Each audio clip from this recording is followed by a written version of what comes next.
The crowd roared like a storm, and yet all I could hear was the pounding of my own heart. Funny, isn't it? You spend weeks practicing drills, rehearsing plays, running suicides until your legs turn to fire, and then, on the big day, the only thing you notice is a pair of eyes in the stands that shouldn't even matter. His eyes. The game was supposed to be simple: win, prove myself, maybe catch the coach's attention for varsity. But when I glanced at the bleachers mid-game, there he was, Ethan Hayes, leaning against the railing like he had all the time in the world, watching me, not cheering, not even smiling, just watching, in that calm, unreadable way that made me feel like I was the only player on the court. And God help me, couldn't look away. It didn't make sense. Ethan wasn't on my team. Hell, he wasn't even in my friend circle. He played for the opposing squad, known for his sharp shooting and the quiet confidence that pissed off half the guys and intrigued the rest. We weren't supposed to notice each other like this. Not in the middle of a game. Not when we were technically rivals. But the second our eyes met, something shifted. I missed the pass. The ball bounced off my fingertips, skidding across the court, and the other team snatched it up. My coach's whistle pierced the air like a gunshot, and I felt my face heat under the fluorescent gym lights. Laughter erupted from somewhere in the stands. My teammates groaned. But Ethan didn't laugh. He didn't gloat. His gaze softened barely, almost imperceptibly, and that was worse. Because I felt exposed, like he could see straight through the sweat and nerves into the mess I really was inside. After the game, I sat alone in the locker room, the smell of damp socks and disinfectant heavy in the air. We had lost. Not terribly, but enough to sting. Enough to remind me I wasn't as good as I thought I was. My hands trembled as I unlaced my sneakers. I told myself it was just adrenaline. Just frustration. But in the back of my mind, the image of Ethan leaning there, unshaken and calm, replayed like a cruel highlight reel. Rough game, a voice said. I froze. My head snapped up. And there he was, standing by the lockers like he belonged there. Ethan Hayes, in all his post-game glory jersey clinging to his lean frame, hair damp, a towel slung over his shoulder. His eyes, those same steady eyes, found mine again. What are you doing here? I asked, sharper than I meant to. Looking for you, he said simply. For me. 2 words that unraveled something tight in my chest. I wanted to scoff, to push him away before he got under my skin any deeper. But instead, all I could manage was, well, congratulations. You guys played better. Ethan tilted his head, studying me like I was some puzzle he wanted to figure out. It wasn't about better. You played hard. That's what matters. It should have sounded cliché. It should have bounced right off my bruised ego. But coming from him, it felt different, like he actually meant it. And for a moment, I hated him for that. For seeing me when I didn't want to be seen.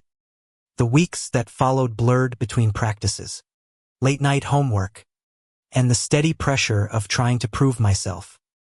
But Ethan kept appearing, always in the periphery, always at the edges of my world.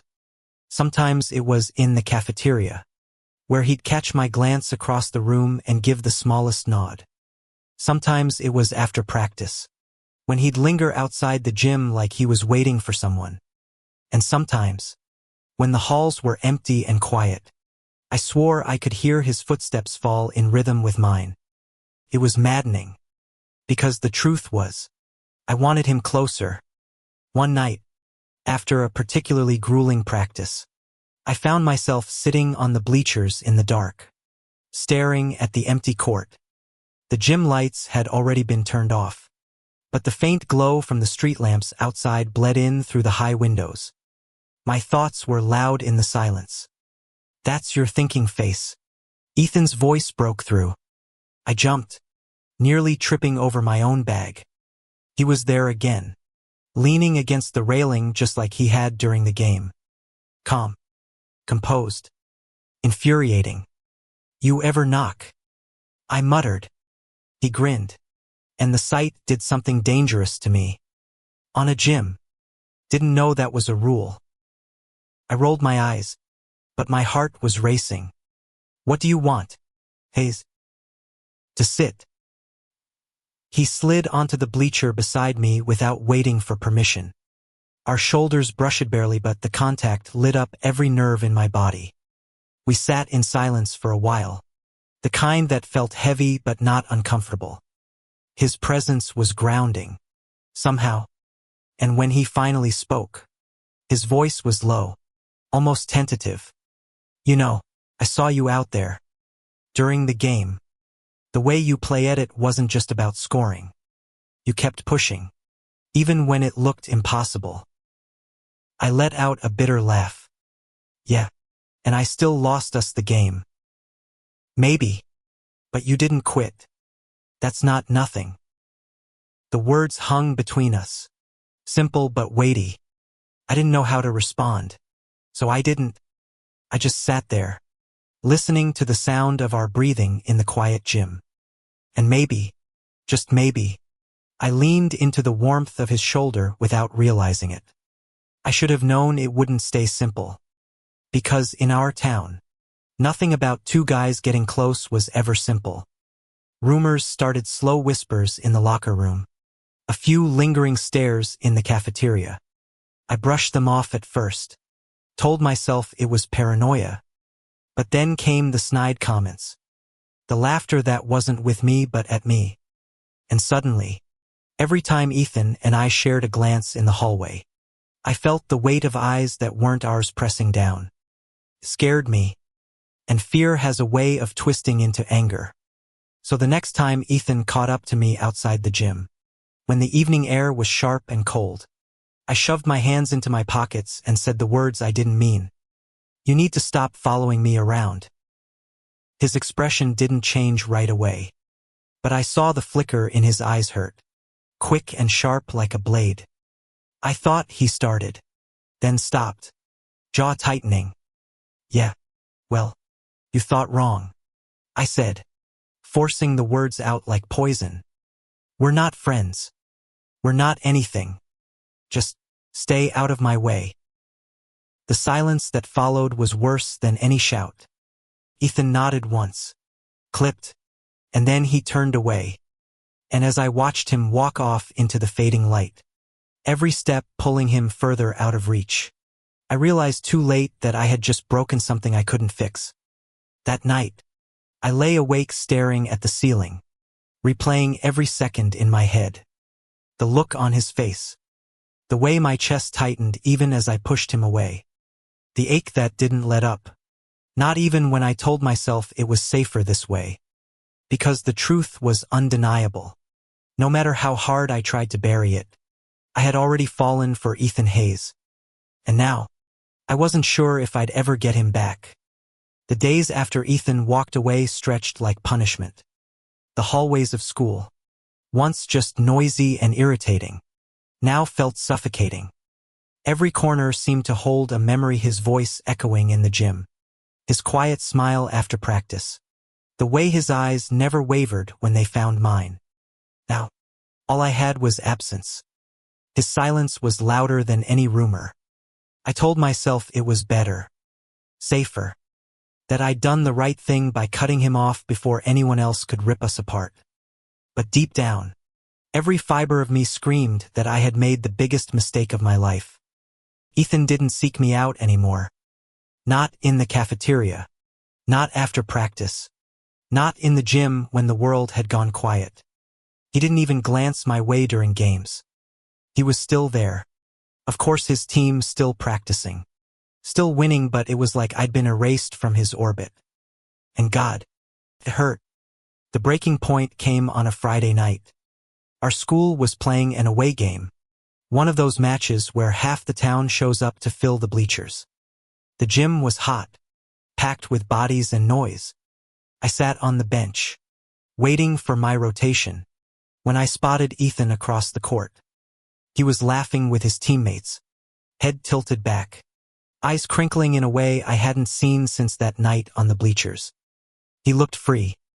He looked happy. Without me. The realization lodged in my throat, bitter and sharp.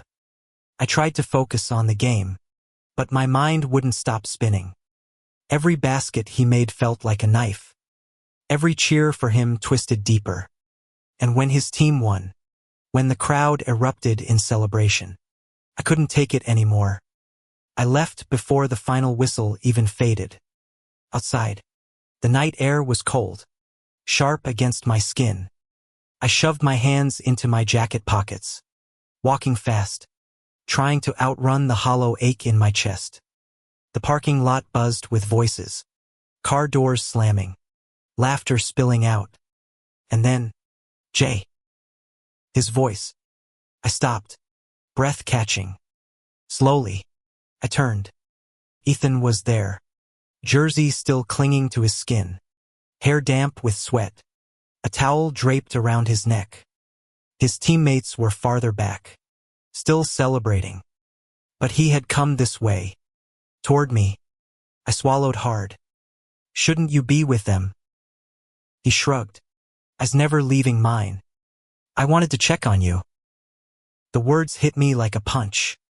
Why? I asked, harsher than I intended.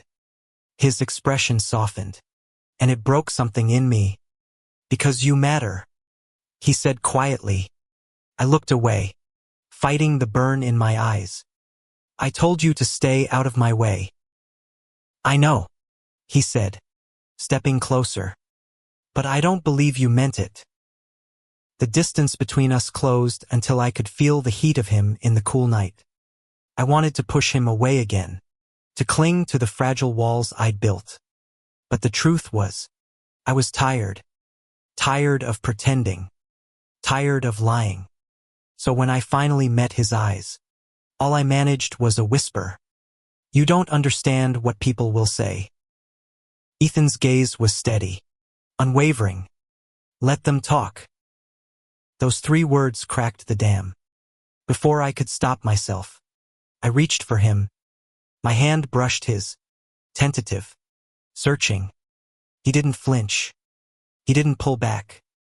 Instead, his fingers curled around mine, grounding me in a way I hadn't felt in weeks. The world didn't stop. The crowd still buzzed. Cars still honked. But in that moment, it didn't matter. All that mattered was his hand in mine, warm and real, as if he'd been waiting for me to finally stop running. Of course, the world noticed. By Monday morning, the whispers were louder. People had seen us in the parking lot. Maybe they hadn't seen the hand-holding. Maybe it was just the way we stood too close. But the rumors spread like wildfire. Did you hear? Jay and Ethan. No way. They hate each other. Then why were they together after the game? Every glance in the hallway felt like a spotlight. Every laugh behind my back felt sharper. My teammates were the worst. In the locker room, one of them smirked and said, "Hey Jay," thinking of switching teams in more ways than one. The others laughed, the sound bouncing off the metal lockers. I clenched my fists, heat flooding my face. I wanted to hit him. I wanted to scream. But all I did was shove my bag onto the bench and change in silence. That night, I skipped practice. I told the coach I wasn't feeling well. The truth was, I couldn't stand the thought of facing anyone. Not when the weight of their judgment pressed so heavy on my chest. Ethan found me again. Because of course he did. I was sitting by the river that cut through town. The one spot that still felt like mine. The water moved slow, the moon reflecting in fractured silver. I didn't even hear him approach until he sat beside me. You disappeared, he said softly. Yeah, well, that's kind of my thing. I muttered. For a while, we just sat there, the silence stretching. And then, without looking at me, Ethan said, You're scared. It wasn't a question. I let out a shaky breath. Of course I'm scared. You've seen the way they look at us. The things they say. You think it won't get worse. He was quiet for a moment. Then he turned. And the intensity in his eyes nearly undid me. It might get worse, he admitted. But I'd rather face all of that than pretend I don't want to be near you. My chest tightened, painful and overwhelming. Ethan. He reached for my hand again, slower this time, giving me the chance to pull away. I didn't. Our fingers laced together, and for the first time in weeks, the knot in my chest eased. We sat like that, two boys by the river, holding onto each other in a world that didn't want us to. The days that followed weren't easy. The whispers didn't stop. Some friends drifted away, unwilling to be caught in the fallout. My coach pulled me aside after practice. His tone clipped. Focus on the game, Jay. Don't let distractions get in the way. But every time the weight felt too heavy, Ethan was there. Sometimes with a quiet joke to make me laugh when I wanted to cry. Sometimes with silence, just sitting beside me so I didn't feel alone. And sometimes with words I didn't think I deserved. Like, you're stronger than you realize. The more time we spent together, the less I cared about the rest. Because being with him felt right in a way nothing else ever had. Still, part of me waited for the other shoe to drop. For the world to tear us apart again. And maybe that's why, when the real test came, I almost let it. It happened during a home game. The bleachers were packed. The noise deafening. We were down by 2 points with less than a minute left on the clock. I was on the court, heart hammering, sweat dripping down my back. The ball came to me. This was my chance. My moment to prove myself. I dribbled, scanning for an opening. And then I saw him, Ethan, on the opposing side, eyes locked on mine. It was a split second, a heartbeat. But in that moment, everything else fell away. The noise, the pressure, the fear, it all blurred until it was just him and me. I made the shot. The ball soared, the net swished, and the crowd erupted. Tie game. But as the cheers thundered, all I could think was, it wasn't about winning. It was about him. It had always been about him. When the final buzzer rang, I didn't care who won, because I knew where I wanted to be. And for the first time, I didn't hesitate. The buzzer faded, swallowed by cheers and stomping feet. My team huddled, shouting, sweaty, slapping my back like I was the hero. But I wasn't listening. My eyes were searching across the court, threading through the chaos, until they found him. Ethan stood near the free throw line, his chest rising and falling, his face unreadable. His teammates crowded him, but he didn't join their celebration. He didn't look at the scoreboard. He looked at me, and for a heartbeat, felt like the gym had emptied out, leaving just us. The crowd pressed forward, people spilling from the bleachers, coaches yelling, whistles blowing. I was pulled toward the bench, lost in a sea of hands and voices. By the time I looked up again, Ethan was gone. That night, couldn't sleep. The game replayed in fragments. Me shot. The crowd, the look in Ethan's eyes. But it wasn't the win that haunted me. It was the silence after. The space between us, widening again, even as everything in me screamed to close it. I lay there staring at the ceiling, the hum of the old fan rattling above me. My phone buzzed once on the nightstand. A message. Unknown number. Meet me at the gym. Midnight. My pulse spiked. I knew it was him. The school was quiet at night. The kind of quiet that makes every sound feel louder. My sneakers squeaked softly on the polished floor as I slipped inside. The gym smelled faintly of sweat and wax. The bleachers looming like silent shadows. And there he was, Ethan stood at center court, hands in his pockets, the glow from the emergency lights catching on his damp hair.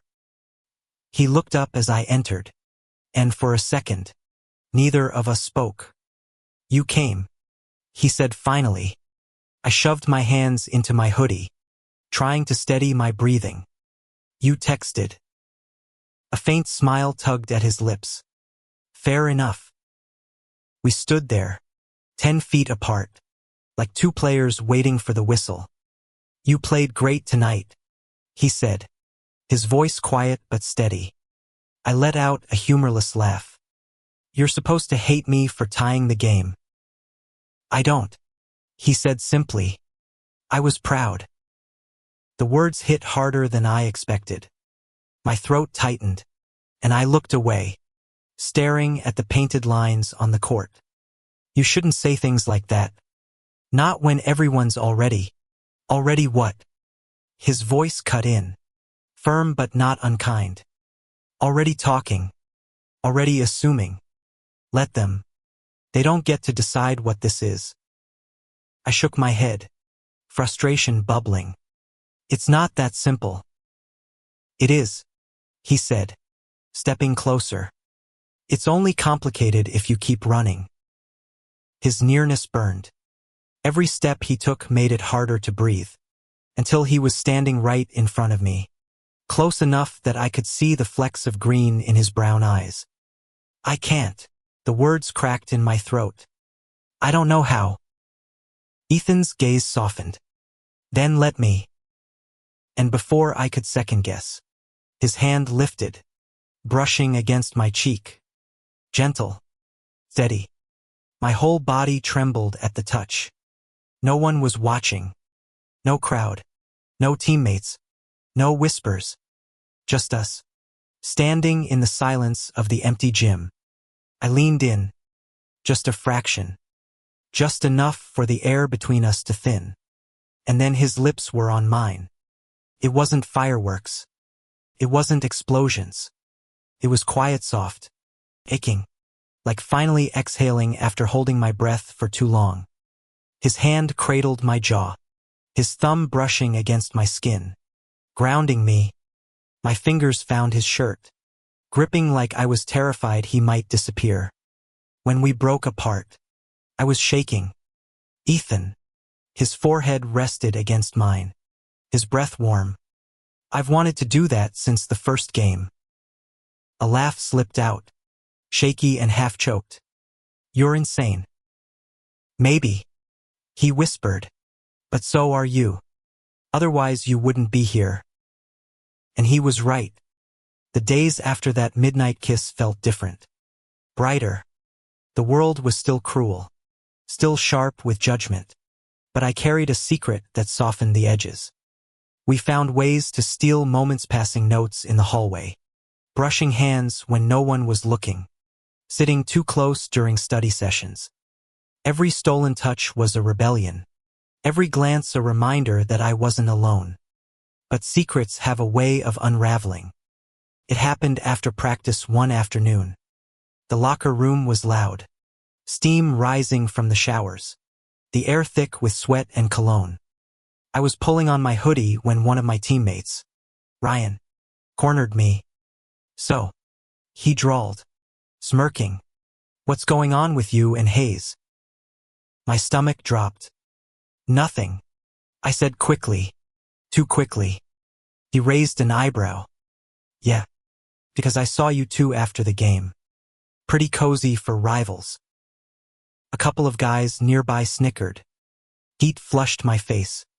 "Drop it," I muttered. But Ryan wasn't done. He leaned closer, voice low but sharp. "You know what people are saying, right? That you're bending over for him. That you'd rather play for his team than ours." The laughter stung worse than the words. My fists clenched, nails digging into my palms. I wanted to hit him. I wanted to scream. But instead, I shoved past, storming out before the burn in my chest could spill into tears. That night, I found Ethan waiting by my locker. "You okay?" he asked, his voice soft. I shook my head, biting down hard on the lump in my throat. They know. Or at least, they think they know. And they're not going to stop. Ethan's jaw tightened. Then let them talk. They can't touch what's real. I laughed bitterly. Easy for you to say. You don't have to hear it every day. His eyes darkened. You think I don't? You think they don't whisper about me too? I hear it, Jay. I don't care. Because I'd rather have this than live a lie. I stared at him, heart pounding. I'm not as strong as you. You don't have to be, he said, stepping closer. We can be strong together. The words lodged in me, heavy and warm. And for the first time, I wondered if maybe he was right. But the real test came faster than I expected. A week later, after another home game, we slipped out of the gym together, heading toward the parking lot. The night was quiet, the air cool against my sweat. Ethan's hand brushed mine, and for a second, I let it linger, and that's when I heard it. Look at this. A voice sneered. We froze. 3 guys from my team stood by the bleachers, smirking, arms crossed. Ryan was in the middle, his grin cruel. Didn't know this was date night, he said. The other 2 laughed. My chest tightened, panic clawing up my throat. Ethan stepped forward, shoulders squared. Leave him alone. Ryan's grin widened. Or what? You gonna kiss him in front of us? The laughter stung worse than a punch. My face burned, shame flooding me. I wanted to disappear. But Ethan didn't flinch. His hand found mine, deliberate, firm, unshaken. The laughter stopped. Ryan's smirk faltered, replaced by something sharper, uglier. You're serious? Ethan's voice was calm, but his grip tightened. Yeah, I am. Silence stretched. The other 2 shifted uncomfortably, glancing between us. Ryan's jaw tightened, and for a second, I thought he might swing. But then he spat on the ground, muttering, pathetic. He turned, shoving past his friends. They left. The air was heavy, thick with what had just happened. My heart raced, my palms slick with sweat. But Ethan didn't let go. See, he said quietly, we're still here. And for the first time, I believed him. That night, lying in bed, I replayed it all, the laughter, the fear, the way Ethan's hand anchored me when I wanted to collapse. The world wasn't going to make this easy. I knew that now. But maybe love wasn't supposed to be easy. Maybe it was supposed to be worth fighting for. It was strange how quickly life split into 2 halves, the before and the after. Before Ethan held my hand in front of Ryan and his crew, I'd lived every day in survival mode, terrified of being found out. After, I still felt that fear, but now it wasn't the only thing in my chest. Something else had taken root. Hope. It scared me almost as much as the ridicule. The next morning at school, the halls buzzed louder than usual. Whispers flared like wildfire, students craning their necks to stare. Some smirked, some avoided my eyes, some wore expressions that could only be described as disgust. But then I caught sight of Ethan walking toward me down the hall. His stride was easy, his head held high, his expression calm. The crowd seemed to part for him, though their whispers didn't stop. He didn't waver. He didn't flinch. And then his eyes found mine. A quiet calm washed over me, cutting through the noise. When he reached me, he didn't grab my hand, didn't kiss me, didn't make some grand statement. He just walked beside me, shoulder brushing mine, like it was the most natural thing in the world. And maybe that was more powerful than any declaration. Of course, the backlash didn't end there. Practice. The coach was tense. his jaw tight as he ran drills. He didn't call me out, didn't say anything directly, but his clipped instructions and sharp glances were enough to tell me he'd heard the rumors. In the locker room, the silence was worse than the taunts. No one said a word to me, but the space around my locker felt colder, emptier. Guys who used to joke with me now packed up their bags without meeting my eyes. Isolation cut deeper than insults. That night, I texted Ethan, "I don't know how long I can do this." His reply came almost instantly. "As long as it takes. You're not alone." The following weekend, he invited me to his house. I hesitated at first, fear gnawing at me. What if his family knew? What if they hated me? What if being near him outside of school made everything worse? But when I showed up, nerves buzzing like static, his mom greeted me with a warm smile and a tray of cookies. "You must be Jay," she said, her voice kind. "Ethan's talked about you." I froze, eyes flicking to him. He flushed but smiled sheepishly. Her warmth was disarming, and as she ushered us inside, I realized something. Ethan lived in a different world than me. A world where honesty wasn't punished, where love wasn't a crime. His home felt lighter, safer, filled with laughter and quiet understanding. Up in his room, sitting cross-legged on his bed, I let myself breathe. "So," I said, fiddling with the hem of my hoodie, "you told her about me." He leaned back against the wall, grinning. "Not everything. Just enough." "Enough to what?"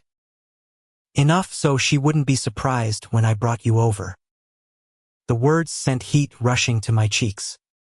"You're ridiculous." "Maybe," he said, inching closer, "but I'm happy." And in that moment, I was too. But happiness has a way of making you forget the storm waiting outside. Monday morning brought new whispers. A photo had surfaced blurry, taken from a distance, but clear enough to show Ethan and me sitting together on his porch. It spread fast, faster than I could breathe. By lunch, the cafeteria was buzzing. Phones out, screens glowing, laughter cutting sharp. Ryan approached my table, waving his phone like a trophy. "Cute picture," he sneered. "Didn't know you two were going public." My stomach dropped. Ethan, sitting beside me, didn't flinch. He met Ryan's gaze, steady and unshaken. "You're obsessed. You know that. You spend more time thinking about us than your own game." The jab landed.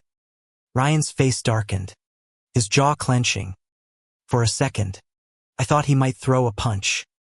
But then he scoffed, muttered something under his breath, and walked off. The cafeteria buzzed louder. My hands shook under the table, shame and fear twisting inside me.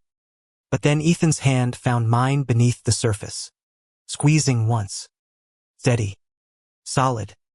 And I realized something. Maybe the whispers would never stop. Maybe the stares would never fade. But as long as he was beside me, maybe I could survive it. The breaking point came 2 weeks later. It was an away game, the gym packed with rival fans. The noise was deafening, the air heavy with sweat and anticipation. I tried to focus, tried to drown out the chatter, but the words seeped in anyway. "Isn't that the gay one? Wonder if he's checking us out. No wonder his team's losing. Too distracted." Each taunt was a stone in my chest. By halftime, I was unraveling. My plays were sloppy, my shots off. Coach pulled me aside, frustration sharp in his voice. "Get your head in the game, Jay. I don't care what's going on off the court when you're here. You play. Understood?" I nodded, shame burning hot. When the second half started, I caught sight of Ethan on the opposing bench. His eyes found mine, steady as ever. He gave the smallest nod, like a silent reminder, "You're not alone." something shifted. The noise didn't vanish, but it dulled. The weight didn't disappear, but it lightened. I played harder, cleaner. Not for the crowd. Not for the coach. For me. For him. By the final buzzer, we'd won. The locker room was chaos. Teammates cheering. Water bottles spraying. But beneath the noise, I felt a quiet victory that had nothing to do with the scoreboard. Because I hadn't broken. After the game, outside the bus, Ethan caught me alone. The night air was crisp, our breaths fogging in the cold. "You were incredible out there," he said. I shook my head. "I was a mess in the first half." "But you didn't stay a mess," he said firmly. "That's what matters." His words sank deep, warm against the chill. I wanted to say something back, something that matched the weight of what he'd given me. Instead, I blurted, "Why do you keep doing this?" "Doing what?" "Being here, standing by me, taking all the crap that comes with it." He smiled, small but certain. "Because you're worth it." The world tilted. My chest tightened. And before I could stop myself, I kissed him quick, desperate, but real. When I pulled back, breathless, he was smiling wider. "See, you're stronger than you think." And maybe, for the first time, I believed it. But strength is tested. Always. The next morning, I walked into school to find the photo already circulating. Someone had caught the kiss. This time it wasn't blurry. This time there was no denying it. My stomach dropped. The whispers turned to shouts. The stares sharpened to glares. Some people laughed. Others muttered slurs under their breath. By the end of the day, I felt raw. Skin peeled back under the weight of everyone's judgment. And yet, when Ethan found me by the lockers, his eyes steady, his hand reaching for mine in full view of everyone, I didn't pull away. For once, I didn't hide. And in that tiny act of defiance, I realized something. Maybe this was what love looked like.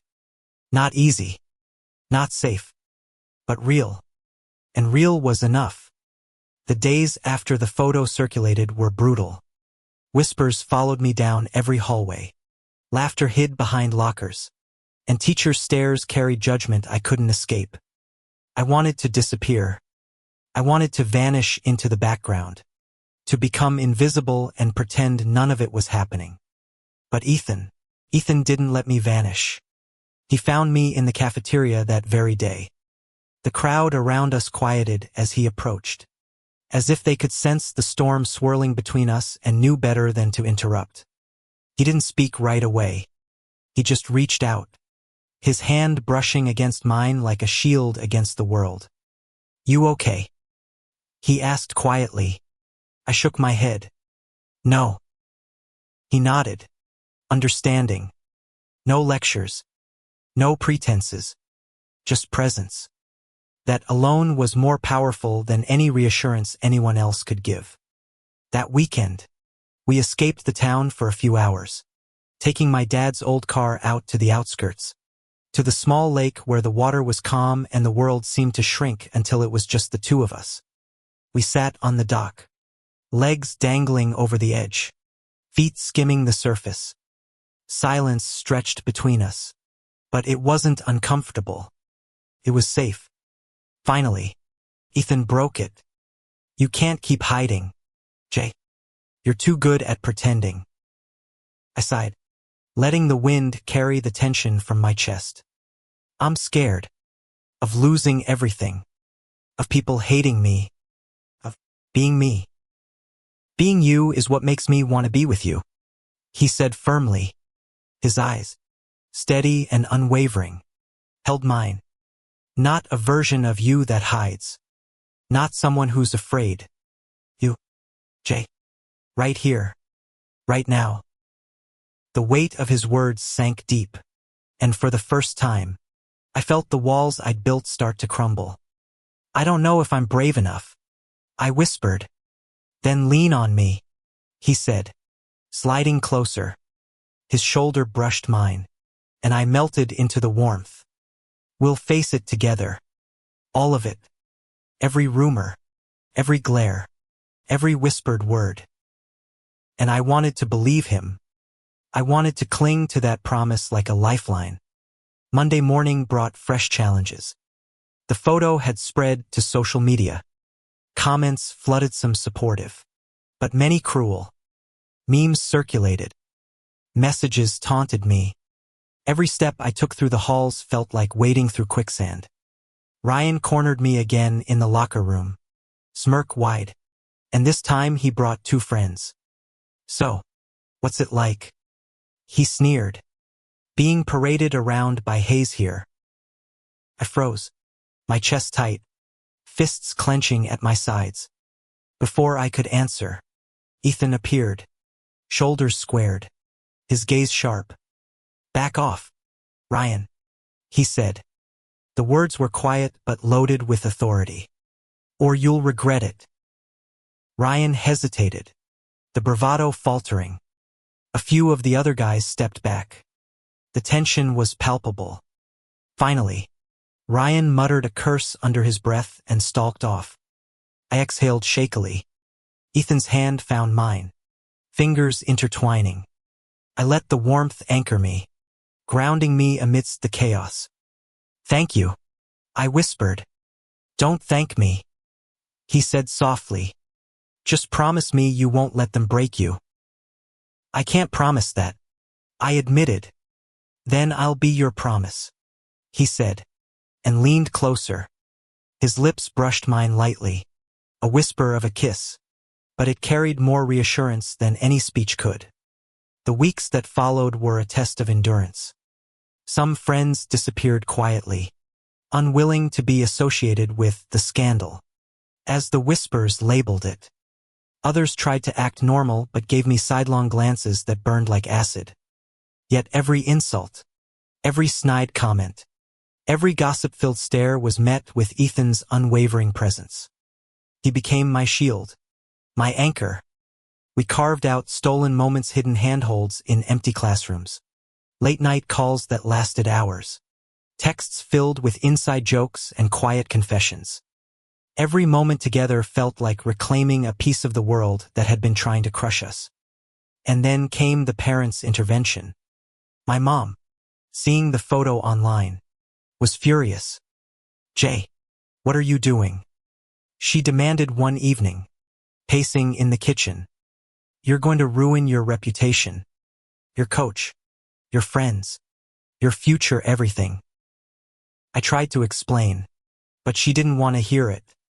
You don't understand what this will do to you. You can't just be reckless. I'm not being reckless, I said, voice rising despite the knot in my stomach. You're what? Being gay. She interrupted, eyes wide. Jay, this isn't normal. This isn't right. I froze.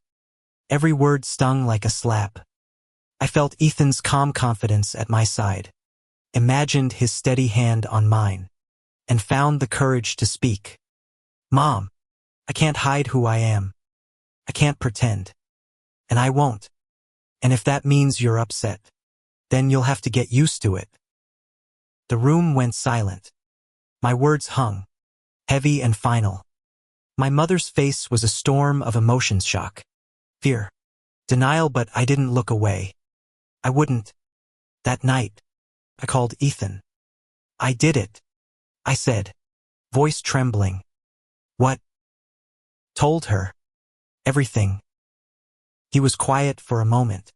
Then softly, I'm proud of you, Jay. That took more courage than anyone can see. I let myself exhale. For the first time, I felt a glimmer of freedom, even if it was fragile and new. School continued its pressure. The whispers didn't stop. The comments didn't fade. But we grew stronger. Together. Ethan's presence became more than comfort, it became a statement. Every time we walked through the halls hand in hand, Every time we shared a glance. Every time we kissed in quiet corners of the campus. We were proclaiming that our love was real and unashamed. Some teachers rolled their eyes. Some parents muttered under their breath. But none of it broke us. We found solace in each other. On weekends, we went for long drives in my dad's car. Music blasting. Singing along. Laughter spilling into the quiet countryside. At the park, we sat on swings. Legs dangling. Sharing secrets. Dreams. And plans for a future that felt possible for the first time. We learned each other's fears. The small insecurities tucked behind smiles. The dreams that kept us awake at night. I learned that Ethan feared being abandoned. That even his calm confidence was tempered by a vulnerability he rarely showed. And he learned that I feared judgment, rejection, and the heavy weight of other people's expectations. Together, we carried the burden of the world's whispers, but we also discovered the power of shared courage. The real breakthrough came during the championship game. The gym was packed. The noise was overwhelming. Parents, students, coaches, and rival fans pressed in, the air vibrating with anticipation. Our team was down by 3 points with 2 minutes left on the clock. I was exhausted, sweat stinging my eyes, legs trembling, heart pounding. But every time I felt the weight of pressure pressing down, I remembered Ethan's hand on mine, his whisper in the parking lot, his unwavering gaze. It wasn't just a game anymore. It was proof to ourselves, to everyone, that we could face adversity and come out stronger. I ran harder. I played smarter. I passed, shot, and defended with everything I had. And then, with 30 seconds left, the ball found its way to me. I took the shot. The net swished. Tie game. The crowd erupted. The gym shaking with energy. But I didn't hear it. Not really. My eyes were on him. Ethan. Standing at the edge of the court. Fists clenched. Mouth open in a cheer that made my chest ache. He ran toward me as the buzzer sounded. We collided in a hug that spoke louder than words, lifting each other off the ground slightly in our elation. Cheers faded into the background. It didn't matter who won, who lost, or what anyone thought. In that moment, we were unstoppable. After the game, outside the gym, we sat on the hood of my dad's car, breathing in the night air, sweat still cooling on our skin. "I'm proud of us," Ethan said softly. I laughed, leaning my head against his shoulder. "Us?" "Yes," he repeated, tightening his arm around me. "Against everything, against everyone, against ourselves sometimes who made it." The wind carried our laughter into the quiet night, the tension of the past weeks dissolving, replaced with a warmth that felt infinite. And as I kissed him again, long and unhurried, I realized something vital. Love isn't always easy, and it isn't always safe. But when it's real, it makes everything else worth it. We had survived the rumors, the judgment, the fear, together. And maybe, just maybe, this was only the beginning. The weeks after the championship game felt like a strange new world. For the first time, the whispers had dulled. Not gone completely. Of course they never would, but they no longer had the power to twist my stomach into knots. We had proven something to ourselves, to the world, that our love was real, unyielding, and worth defending. Ethan and I moved through the days like two halves of the same heartbeat. Each morning, brushing past the lingering stares in the halls, became easier when his hand found mine, reassuring, steady. Each night, after homework, after practice, after the chaos of high school life, became a sanctuary when we were together, wrapped in the quiet intimacy that had grown between us. It wasn't just romance anymore. It was trust. It was partnership. It was a gentle defiance that felt sacred. Ethan's family became my second anchor. His mom, warm and accepting, made no secret of her support.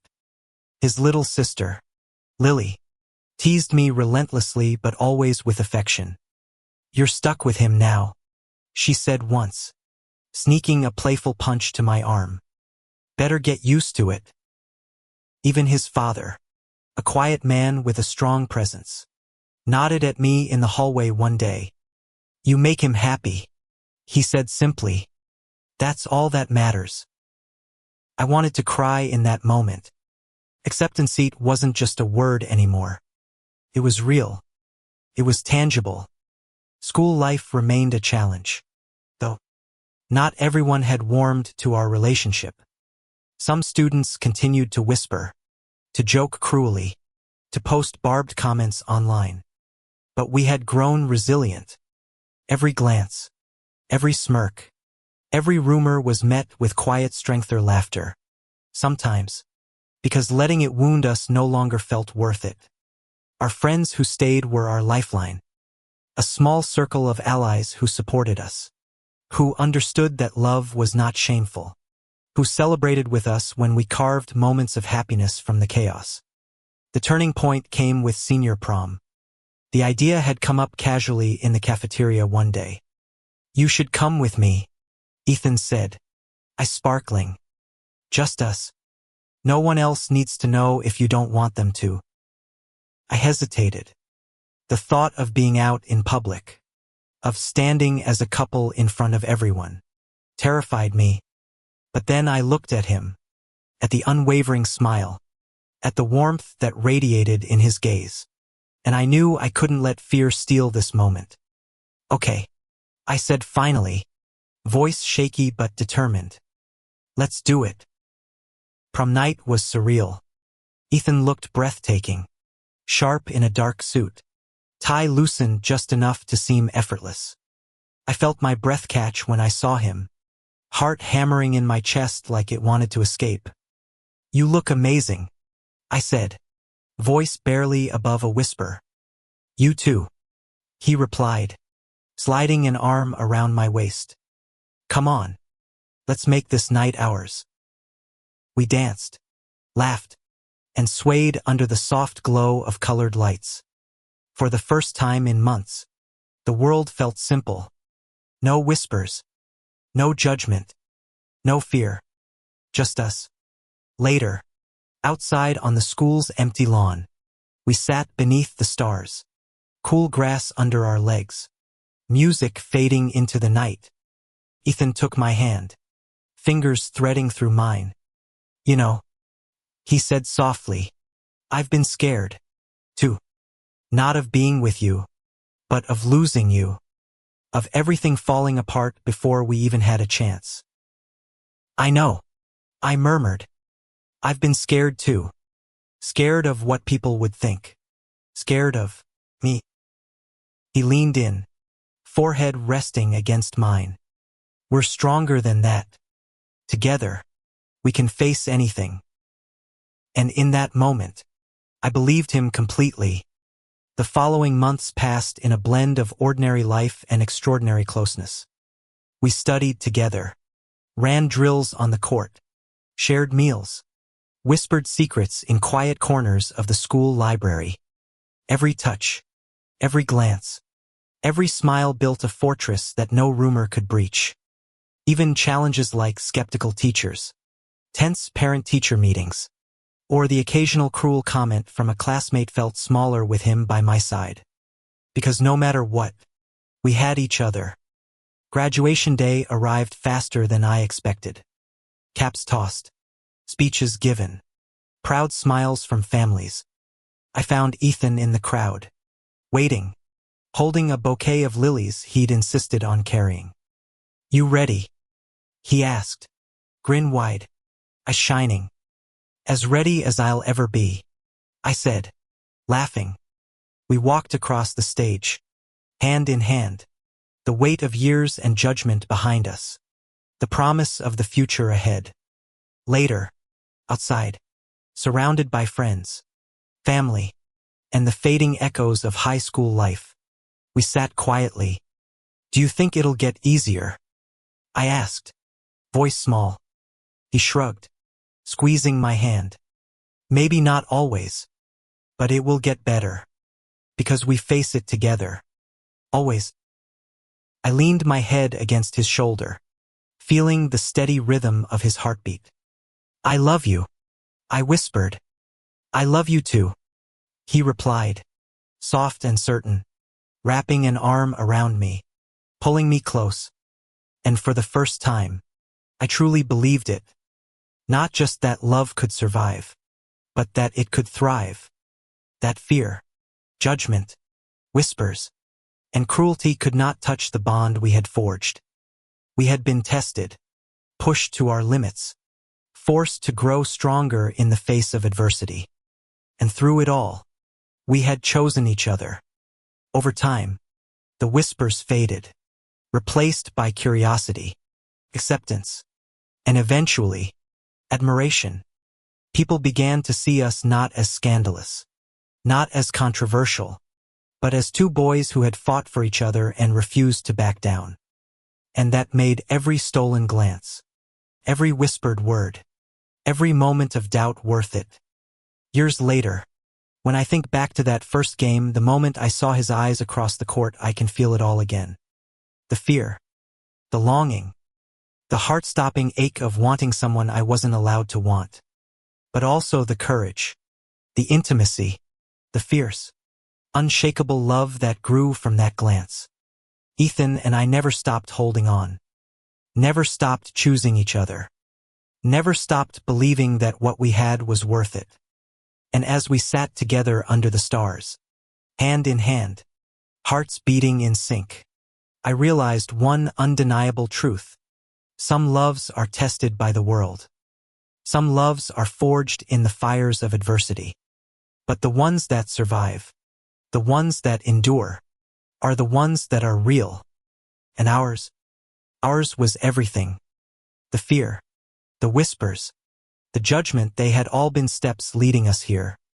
To this moment. To each other. To a love that no one could take away. And finally, I was home. Thank you for listening. If you find it interesting, please like and subscribe to follow the next stories.